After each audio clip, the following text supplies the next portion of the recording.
Hi, I'm Jenny Fish from One Big Happy Yarn Company, and welcome to our cable class knit along. This is episode 1 where we'll be making the Murphy's leg warmers. We'll be knitting these in the round, and I'll show you how to make these cables. Let's get started. So let's talk about the pattern for Murphy's leg warmers. It comes in 3 different sizes and it's completely customizable. You can modify it however you like. Some helpful hints in modifying is the cable section is a 2-inch section. So if you need the circumference larger, and the sizes are based off of the circumference because we all have different calf sizes. If you need it larger, you can add more of the repeats. If you need it smaller, you can take some out. And the cable is super stretchy so that it adds a few more extra inches in there, so you can use that planning when you're figuring out which size you want to make. And we have that information listed in the pattern as far as the circumference and everything. But the repeat is 2 inches. We do have specific lengths listed. If you want yours longer and wider, you may think about ordering a little extra yarn to go with your order because the kits are set up based on the sizes in the pattern. So I just want to go over that real quick with you. And then the supplies. We're going to be doing a 2x2 tubular cast on that requires 2 circular needles. So these are US size 7 circular needles. We'll be using 2 of these. If you are comfortable with knitting in the round and you like double pointed needles or 2 circular needle method, feel free to adjust to whichever knitting in the round method that you like. I like magic loop for this project, and that's why I'm using these. But for the cast on, you'll need 2 sets of needles. So if you use double points, you'll need 2 sets of double points. And if you use 2 circulars, you're still good with the 2 circulars. And if you use magic loop, you'll need 2 sets of needles just for the cast on. Then you can go back to your preferred method. There are cables, so we will be using cable needles. This is a U-shaped cable needle. You only need one. It comes in 3 different sizes when you buy the little package, so you can pick out which size you like. I usually go with the white one for this project. You don't have a cable needle, there's also a way to use a double pointed needle. Well, that is a needle with points on both sides, and I'll show you how you can cable using that. And I have another little trick that I'll show you when we get into that section. This is just a little teaser for now. Some other methods, we will be using a chart, but there's also written patterns in the instructions, so whichever you choose. But if you're using a chart, there's a pattern keeper like this right here. It's a little thing, it has magnets. You can hold your chart in the pattern keeper and keep up with it. There's also online apps that you can use to keep up with your pattern. Post-it notes are another way, and highlighter tape, just some little tricks of the trade. A row counter is always helpful. I always have to click it. Scissors, and then for the tubular cast on that I spoke of earlier, we'll also be using a crochet hook, and I have a size G crochet hook. Stitch markers are always helpful, and then I will be showing you a lifeline technique, or talking about the lifeline technique, and for that, dental floss. And then when we're done, we'll seam it up, and we will weave in our ends using a tapestry needle. So those are some of the basic supplies that we'll have and that we'll be using. Now, let's talk about yarn. I'm going to move this stuff over here for a second and move in the yarn. On this one here, we use the Cascade Cantata. Isn't that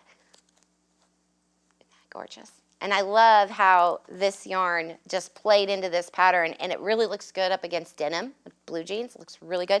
But there's some other choices that you can, color choices you can choose from. And that is the Cantata. And then we got a little fancy with the Madeline Tosh, and this is the TML Triple Twist.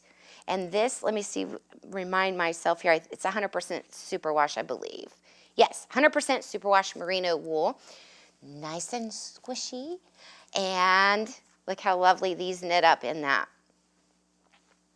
So there's some yarn options that we use for this. These are a worsted weight project, so if you needed to know what weight of yarn, it's worsted weight. When you first wash them, block them and lay flat to dry is how I did it, but they are superwash, so you're good to go there. And one of the things I want to point out about the Madeline Tosh and just about hand-dyed yarns in general. Madeline Tosh triple twist is hand dyed. So what happens with this is that you may have two skeins from the same dye lot, but they might be different. So when you're working with hand dyed yarns and you're going to be using more than one skein, you need a little lesson. So I love hand dyed yarns. I love the color contrast, but what happens when you have a project where you use more than one skein of yarn, of hand dyed yarn? Well, sometimes they don't come out exactly the same. Here is a project that, lesson learned. A lot of love went into this. I will say I had pregnancy brain. I knit this when I was pregnant with Garrett. And when it was done, I realized that I have major color change. You can tell where one skein ended and one skein began throughout the whole project. Even the collar or the button band is a completely different color over here. Now, I will tell you that I was extremely pregnant when this was finished, and I wore it anyway, not caring. But my heart hurt. It was like I put all this work into it, and I was at that point where, should I phone a friend? Should I frog it? Should I start out? And I was like, no, I'm going to finish this. I'm going to finish this. I'm going to finish this. If I would have stopped and thought about it, I knew the trick to fix this problem. I just didn't do it. So I want to share it with you so that you don't make the same mistake. When you are knitting with hand-dyed yarn that maybe have slightly different color variations, the trick is to knit 2 rows in one skein, 2 rows in another skein, alternate between 2 skeins so that you get more of a fabric like this. So when you look at this square right here, you can see that it's marled, so we have some color change, but you don't have that big contrast of here's a big block of dark and here's a big block of light. So that is my trick for adjusting to the color change in hand-dyed yarn. Oh, one other thought too. The reason why we knit one right side row, one wrong side row, and then switch to the other ball and do the same again, you keep all your ends on the same side, and then because you're only doing, one pass here, you can carry that yarn up the side and you don't have to weave in the ends. So yarn management is why we choose that, plus it blends very nicely into your swatch. So that's how we work with hand-dyed yarns and make them work for us. So now we're ready to cast on. We're doing the 2x2 tubular cast on, and we have some extra supplies here. Originally I said 2 circular needles, or if you're using double pointed needles, you'll need another set of those. However, but for me, I'm using magic loops, so that's how I'm gonna show you here. You will need a crochet hook. I'm using a size G, something comparable to your actual needle size that you're using. And you will need some waste yarn or some scrap yarn in the same weight of yarn as your project. And then, of course, your yarn that you'll be using to start your project out on. So the first step is a crochet cast on. Now, you guys know I'm a knitter, not a crocheter. I do know how to crochet a little bit, but this is super simple, so anybody should be able to do it. You slide your slip knot onto your crochet hook, and then we're going to chain by wrapping the yarn around our hook and bringing it through 3 stitches. Now we're going to bring in our knitting needle, and I'm going to set these 2 side by side like this. So my crochet hook has the stitch on it or the loop on it here. Nothing on my knitting needle now. I am going to bring the yarn around to the left side of my knitting needle, and I'm going to bring my crochet hook up. Then I'm going to do that same thing that I did earlier and just chain 1 stitch, then bring the yarn, counterclockwise around my knitting needle to the left side and chain. Again and chain. I'll do a few more times here so you can see what that looks like.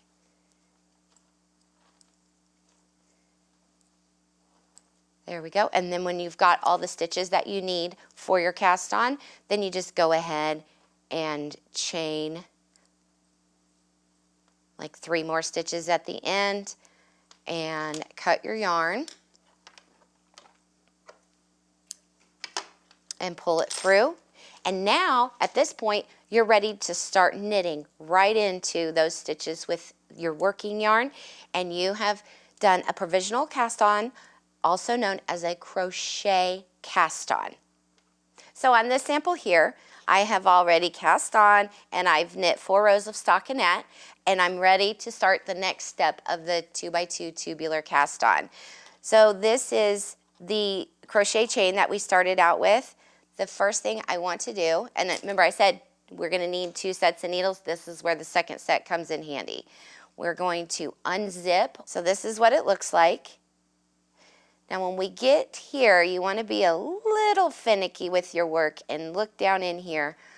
That's your tail. You don't need that. That can come out. But right here, you can see that's that first stitch. I want to slide that onto my knitting needle. Then come through here and pull, and then you can see the next one pops up there. And you do this all the way across, picking up those stitches. Now you don't want to unzip it and leave all those loops active and then go back and pick them up, because then they could drop down and come undone. So I like to just do it 1 stitch at a time. And you want to use contrasting yarn so that your eyes will thank you later. You see how that is? And just relax and enjoy the process of picking up these stitches as you unzip that cast on. Now when you get to this last stitch, it looks a little funky, a little wonky. That's okay. Your waist yarn will be through that stitch. This is the last stitch here. Slide it on and then just pull your yarn out. And now we have this, what it's going to look like here. We have this stockinette in between 2 needles. How are we going to turn this into a 2x2 tubular cast on? Well, it's going to turn into 2x2 ribbing. And what we're going to do is we're going to knit 2 stitches from here and purl 2 stitches from the back side. So we want to make sure that we get our needles in the right position, and I'll show you what this looks like here. Have both of my needles pointing this way. My active yarn is to the right. Now I want to pick up the tail of this one that's on top. Bring it around like this. This is, think of this as like a stitch holder for right now. We're not going to be knitting off of this, or knitting with this end. It's just a stitch holder. Okay, so the top needle here, I'm going to knit 2 stitches.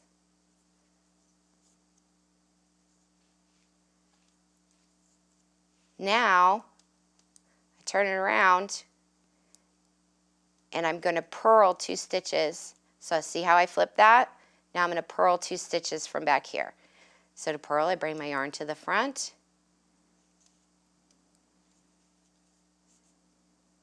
And there's 1 and 2. Then take my yarn to the back, and I'm back, flipped it this way, and I'm going to knit. So as I'm looking at here, I can see this is the knit side. I'm knitting. Then I'm going to twist it. This is the purl side, and I'm purling. Now what's happening is I'm rearranging the stitches basically from 2 from the front, 2 from the back, and they're all going on this 1 needle. So I'm doubling my stitch count. So when you start off with only half of what your total count is going to be that you need to make the leg warmer. And it'll be in the pattern for you how many stitches are there. But if you're using this 2x2 tubular cast on for another project, just keep in mind, originally you cast on half the amount of stitches because you're going to be doubling them as you work, 2 from the front and 2 from the back. I'm going to show you this one more time so you get the idea. I'm knitting 2 from the knit side or the front side. twisting it, and then purling 2 from this side. And you can see those purl bumps there. And I'll do this all the way till I get to the end. And then we'll join it in the round and we'll start our 2x2 ribbing. So I'm going to go ahead and work on this and I'll show you what it looks like when we join it at the end. Okay, so I'm down to the last 2 purl stitches from my extra needle. I'm going to go ahead and purl those on here. Oops, bring the yarn to the front first, then purl. There we go. Now this extra needle, I can put that aside. I don't need that now. I'm back to normal. And like I said before, if you're using 2 circulars or double pointed needles to work this process, you can adjust to whatever you're comfortable with for knitting in the round. I'm using magic loop, so I'm going to find my center point and pull my cable through. I've got this here. Make sure that you don't twist anything. You want everything going in the same direction. So, oops, I got a twist there. So I'm making sure that everything is going in the same direction. And now I go into magic loop knitting. And I'm going to continue, I'm going to join in the round by continuing to knit 2x2 ribbing. So pull this back here. I'm going to knit the first 2 stitches. I'm just starting to knit that first stitch there. And then purl 2. And you'll go ahead and continue in the ribbing for the cuff of the leg warmer. The pattern will tell you the exact inches for the size that you're making. So you go ahead and finish that, and then we will dive into cables. On this sample here, I have finished out the ribbing and I'm ready to start round 1. Now we have written instructions, but we also have a chart. And I've got my handy dandy little chart keeper here. We have a magnet to hold our place if we want. You can use a Post-it note. Now some people, and me, I'll be honest, I go from the bottom up because I want to know what's coming next. But some people find it very helpful if they put the Post-it note at the top and only look at the row that they're going to knit. We have a 1 here. That means we're going to read this chart starting here on round 1 this way. Now, because we are knitting in the round, look, number 2 is right there. So we're going to go the same direction for the next. If we were knitting it flat, it'd be a little bit different, but we're knitting in the round. So 1, we're going this way. Now, we also have some breakouts in the pattern, and I want to show you that in the finished example so you can see what that looks like. We have a little bit of fancy footwork here. We have our cable here. I like to break that up and put stitch markers in between there so that when I get to knitting, I can kind of go in a little bit of an autopilot mode. So I want to show you where I place the stitch markers on here, but you can choose to not do that. You can just read your knitting, read your chart, and go along and put stitch markers at the end of every repeat. Personal preference, knitter's preference, whatever helps keep you on track. So I don't have any wrong side rows in this pattern, so I don't need to highlight any rows to remind myself, oh, the chart's going to be different. So on this chart, each dot actually means to purl, each empty square means to knit, and then our 4x4 right cross cable stitch is represented on the chart as well, and I'll show you how to do that when we get there as well. Now, when you're doing purl stitches on the right side of your fabric, it can sometimes be referred to as reverse stockinette, so I want to point that out if you've heard that terminology. It's basically a purl stitch on the right side of your fabric and a knit stitch on the wrong side. That is what reverse stockinette is. Okay, so this is also the beginning of my round. You can use a locking stitch marker here if you're using magic loop so that you can remember. I also have my tail down here. That helps me remember this is the beginning of my round. If you're using a smaller circular needle, you can just slide a ring marker on there, but you want to mark the beginning of your round to help start you out on the right spot. Okay, so now we're going to purl 1,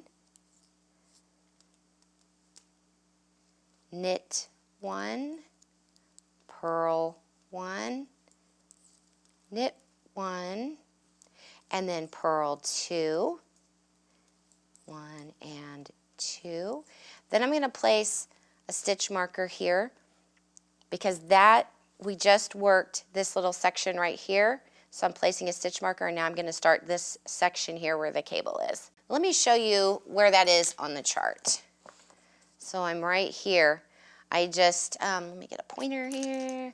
We've got purl, knit, purl, knit, purl 2. So let me show you why I put the stitch marker there. I'm getting ready to go into this cable section, and I want to, for my sake, to keep me on track, I want to put a stitch marker there and a stitch marker there while I work this center section here. So it's just a personal preference, but that's where I'm putting the stitch marker now. And then I will knit across 8 stitches. It's also on your chart and in written instruction. So we'll knit across those 8.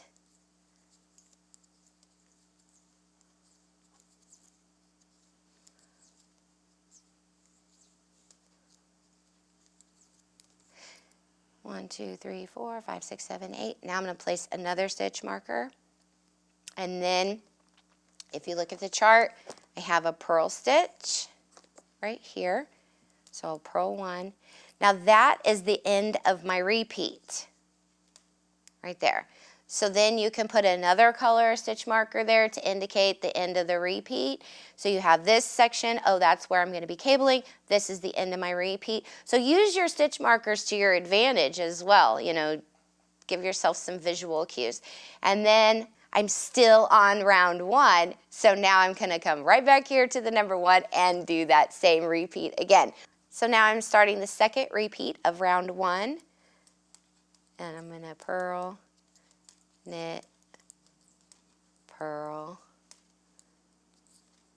knit, and then purl 2. And then my next cable is going to start there, so I'm going to put another green stitch marker there. Now I'm going to knit the 8 stitches for the cable section.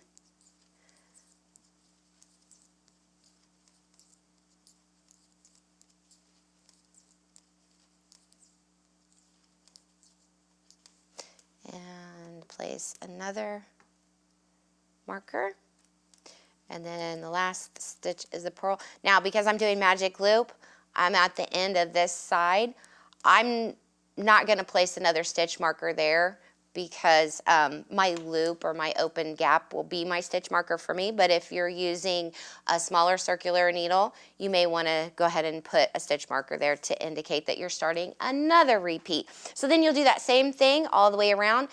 Then you'll knit round 2, continue on until you get to round number 7, and I'll show you how to work the cable. So let's talk about cables and how we make them. The cable that's used in the leg warmer pattern is a 4/4 right cross. And you'll see that with the number 4, a slash, the number 4, and then RC. That's the code for a 4/4 right cross. That involves 8 stitches. So what you're doing is you are transferring 4 stitches and you're rearranging them in a different order so that they crisscross and make a cable. It sounds a little intricate. It is so super easy. Just remember, making cables is only rearranging the stitches and then working them as normal. So to do that, how are we going to rearrange those stitches? Well, we have a few options. We have a U-shaped cable needle. We have a double pointed needle, or if you're adventurous, you could try doing the no cable needle method. But first, let's get started with the cable needle. What you're going to do is slide the first 4 stitches, remember it's a 4/4 right cross, onto our cable needle. 1, 2, 3, 4. Now it's a right cross, so that means the second set of numbers after the slash, that's going to be going in a direction. It's going to be going right. So in order to make these next 4 stitches go this way, we need to take these 4 stitches and hold them in the back. So you hold them back there, and then you just start knitting these 4 right here, like this. And you will have a little bit of gap here because there's 4 stitches. It's okay. It will all play in together where it's supposed to go. So 1, 2, 3, and 4. See how it's going this way? That's the way we want it to go, to the right. Now we're going to bring these stitches here from our cable needle forward, just like this, and then slide it across here. And now I'm going to knit straight from the cable needle. We'll knit these 4 stitches.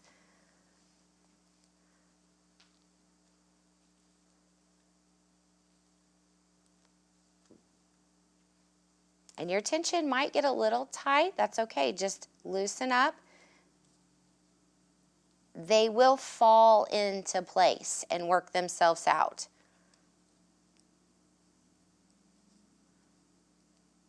Just like that. And then you continue working in your round. And you have now crossed those stitches over and made that 4/4 right cross cable. So let me go ahead and work these next 2 stitches so I'm on the other side, and I'll show you how to make that same cable with a double pointed needle. Okay, we're going to knit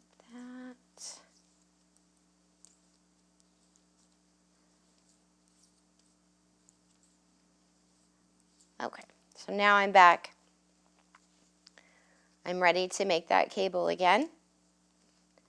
And instead of using my cable needle, I'm going to just use a double pointed needle. I'm going to slide those 4 stitches here. Because I need these to go to the right, then these need to go in the back, and these need to come forward. So I'm going to slide that back there, and then I will knit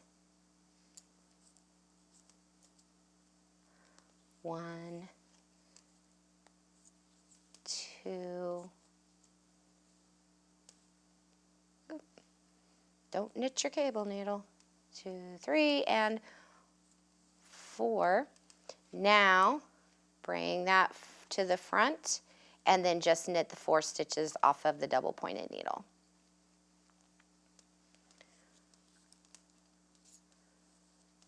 And it has accomplished the same task. Rearranging the stitches and then working them so that you have now crossed your stitches and made a cable.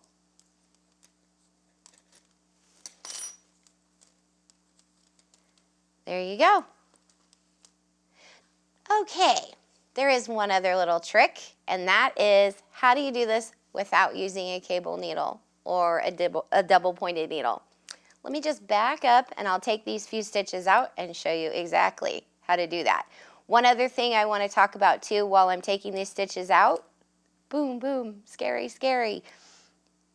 We have, as knitters, come up with an ingenious way of saving our work. Once you know that you have created a section or a repeat properly, you can go ahead and take some dental floss and thread it through all of your stitches right where they're at, and it can stay there. That's called a lifeline.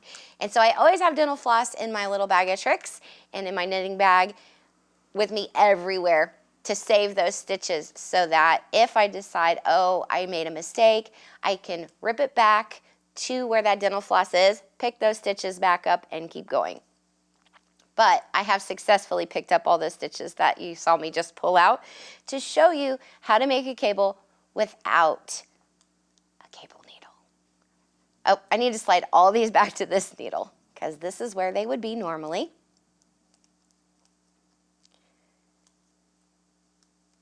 Make sure I've got the 8 stitches there. We're doing a 4/4 right cross. So these stitches are going to go this way.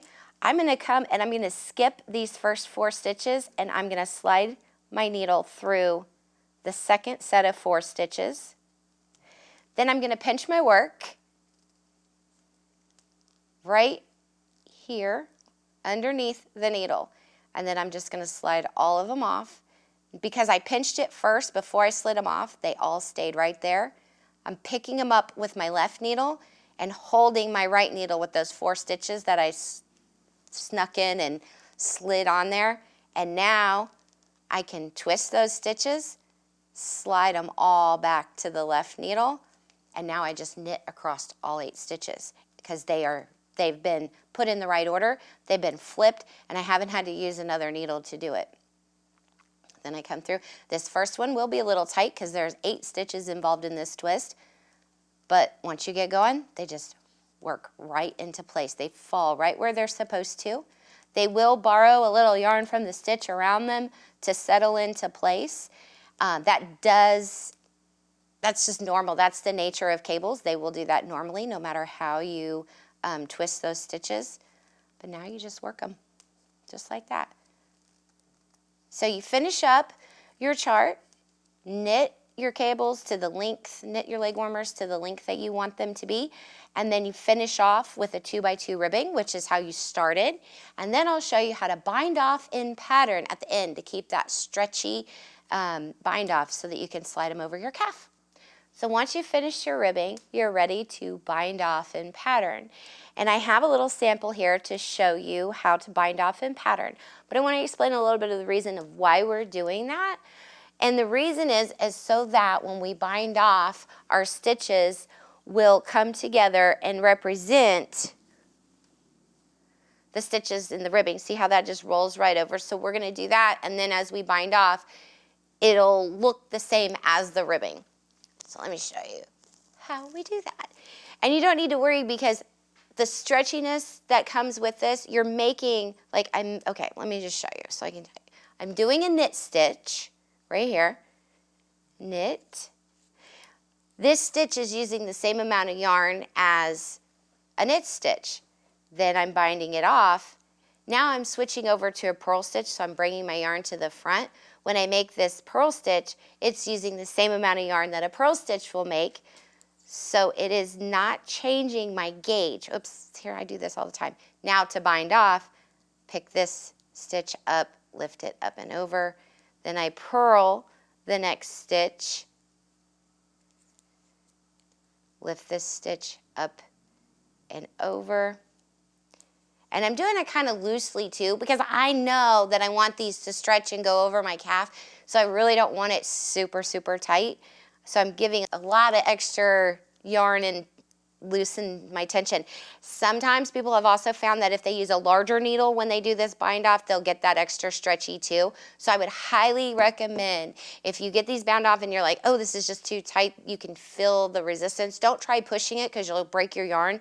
Take it out and then bind off with a larger needle. Give yourself a little extra room. So bind off in pattern is you just knit the stitch from below. So or you work the stitch from below. This one's a knit, so I'm gonna knit and then lift this up and over to bind off. This one's a knit. I'll knit that stitch, lift this up and over. Now this next one is a purl, and I can tell that from the purl bump.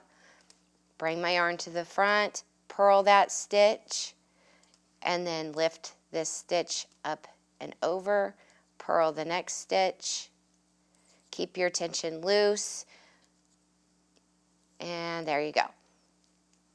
Let me do just a couple more so we can see a little bit more of what it looks like when it's done. Then knit this one, lift this up and over, and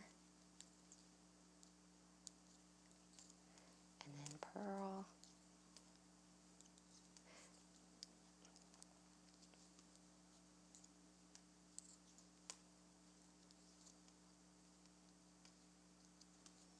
And up and over. Okay. I'm just going to take this out for now so we can get a flatter look. Now see how that all plays in there? You can go this way, and it's not quite so tight. So that's binding off in pattern. So I want to say thank you so much for joining me for the Murphy's Leg Warmer Knit Along. We have the kit that includes the pattern and the yarn at onebighappy.com, so you can check that out. Remember, if you're going to make a larger size, you may want to check out the yarn selection and buy maybe another skein of yarn so that you have extra than what our pattern calls for. These are completely customizable. You can modify them to fit whatever size that you like. And so now that we've taken a little dive into cables, if you want to learn some more, be sure to check out my next episode. It's the Double Diamond Pillow. We'll be diving even more into cables, and I'll be giving you more tips and tricks, and we'll walk through how to make these cables work to our advantage in a beautiful pillow. So thank you so much for joining me, and I hope you have a wonderful day. Happy knitting!